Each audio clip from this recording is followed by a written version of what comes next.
আসসালামু আলাইকুম। আমার আজকের রেসিপি তিল দিয়ে চিংড়ি মাছের ভাজি। অবশ্যই এটা খেতে খুব অসাধারণ। তো আমি রান্না করতে চলে আসছি। আজকে আমি পেঁয়াজের মধ্যে চিংড়ি মাছটা দিয়ে নিচ্ছি। এটা একসাথে ভেজে নিব। আপনারা চাইলে চিংড়ি মাছটা আলাদা ভেজে তারপরে দিতে পারেন। আমি একসাথেই দিয়ে দিচ্ছি।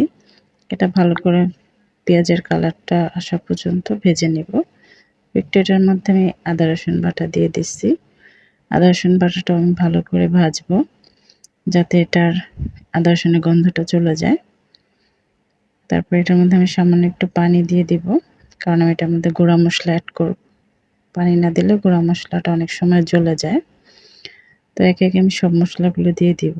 শুকনো মরিচের গুঁড়া, হলুদের গুঁড়া, ধনিয়ার গুঁড়া, জিরার গুঁড়া দিয়ে মশলাটাকে আমি ভালো করে কষিয়ে নেব, যতক্ষণ পর্যন্ত উপরে তেলটা উঠে না আসে। দেখুন আমার মশলাটা একবারে ঠিক ছিল।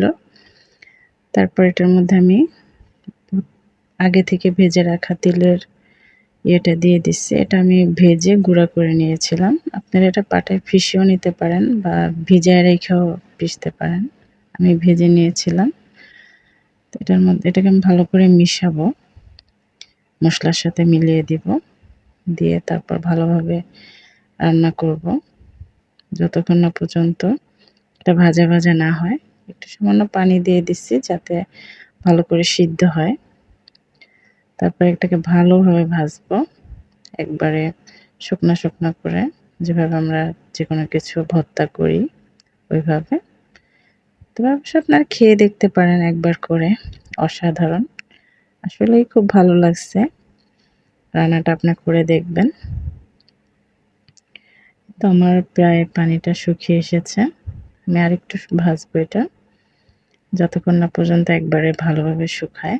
যতক্ষণ মশলার দেখবেন পরবর্তীতে কড়াইতে আর লেগে থাকবে না, তখন বুঝতে পারবেন এটা হয়ে গেছে। ভালোভাবে ভেজে তারপরে দেখেন আমার রান্নাটা শেষ। আসলে এটা খেতে খুব ভালো। যদি আপনাদের ভালো লাগে তাহলে অবশ্যই আমার পাশে থাকবেন।